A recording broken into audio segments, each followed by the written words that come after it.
चीन में रोज़ा, रमज़ान, बुरखा, दाढ़ी, नमाज आदि पर प्रतिबंध लगा हुआ है।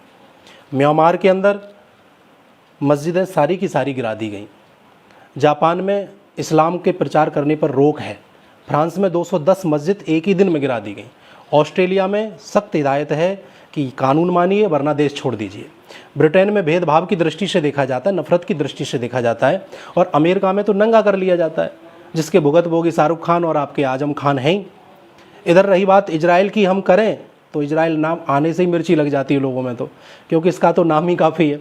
और श्रीलंका में तो इनके धार्मिक स्थलों को तलाश किया गया और बुरखा आदि पर बैन भी लगाया गया। अब ये रही विदेशों की बात।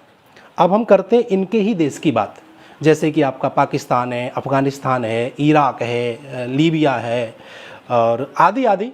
तो यहाँ भी ये धर्म के नाम पर काफ़ी लड़ते झगड़ते रहते हैं, बॉम्ब विस्फोट होते रहते हैं। इनके धार्मिक स्थलों को बम्बों से उड़ा दिया जाता है। शिया सुन्नी का झगड़ा दिन रोज़ सुनने में आता है। अब हम करते हैं अपने देश की बात। जब चाहें ये तिरंगे को जला देते हैं, तिरंगे का अपमान कर देते हैं। जब इनका जी आए तब भारत माता को डायन कह देते हैं, भारत माता को गाली दे सकते हैं। जो देश का राजा है उसके लिए अनाप शनाप बोलने में ये देर नहीं लगा सकते। और हमारे देवी देवताओं के जब मन करता तब इनका नंगी पेंटिंग बना देते हैं।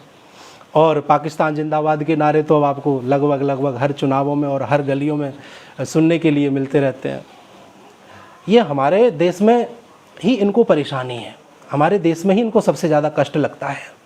अब हम बात करें समाज सेवियों की, बुद्धिजीवियों की, नाटक सोशल मीडिया पर, और जो आपके बॉलीवुड है, फिल्म इंडस्ट्रीज़ है, वो जब भी इन्होंने कभी भी हलाला के ऊपर, गजवा हिंद के ऊपर, ट्रिपल तलाक के ऊपर, मदरसा छाप शिक्षा के ऊपर, पत्थरबाजी के ऊपर, जनसंख्या विस्फोट के ऊपर, बहुविवाह पर, बुरखा पर, जिहाद पर, आतंकवाद जैसी बुराइयों को कभी भी अपने कैमरा में दर्शाया नहीं।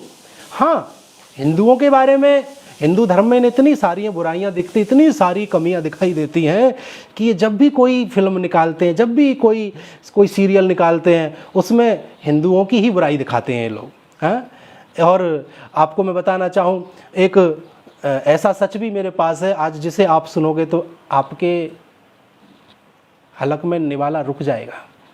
पानी भी पी रहे होंगे तो पानी सटक नहीं पाओगे। बताऊँ, भारत में 30 लाख मस्जिदों की संख्या है, धार्मिक स्थल हैं इन लोगों के, मजहब जिसे बोल देते हैं। और अन्य कहीं भी इतनी संख्या में इनके ये स्थल नहीं हैं।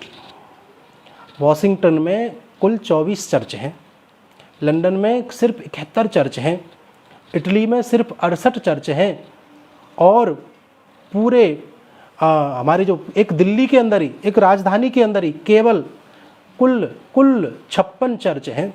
कुल दिल्ली के अंदर इनके 56 चर्च हैं, और किसी के पास इसका कोई जवाब नहीं है। जरा विचार करिए धर्म प्रेमियों, राम बूट हाउस, शंकर छाप गुटका, तरह तरह के जितने भी, लक्ष्मी बॉम्ब चला था, आपने काफ़ी सुना होगा। ये आपको सुनने के लिए मिलता है, लेकिन कभी आपने अल्लाह छाप तम्बाकू या कोई ऐसा ईसाई के नाम से कोई भी ऐसी चीज़ों को, हमारे नाम से तो कृष्णा बियर बार भी नाम देखने के लिए मिल जाते हैं। कहने का मतलब ये है कि अपने देवी देवताओं का सम्मान हमें कैसा करना चाहिए, किस तरह से करना चाहिए, यदि ये हमें सीखना है ना तो इन लोगों से सीखो। मुझे पता है कि इस पोस्ट को जो सच्चे हिंदू प्रेमी हैं, जो सनातन प्रेमी है, वह तो शेयर ज़रूर करेंगे, लेकिन कुछ लोग इसे शेयर नहीं करेंगे। उसके पीछे कारण है। कारण ये है कि उन लोगों की जो दुकान है ना, वो धर्म के नाम पर ही चलती है। ऐसे लोग इसे शेयर नहीं करेंगे, लेकिन मेरे को ये बात आप लोगों तक पहुंचानी थी, क्योंकि आप लोग मुझे प्यार से सुनते हो, और मेरे भी मन का भाव ये रहता है कि आप लोगों को ऐसी बातों से मैं रूबरू, यानी कि साक्षात्कार कराता रहूं। धन्यवाद। जय श्री कृष्ण। राधे राधे।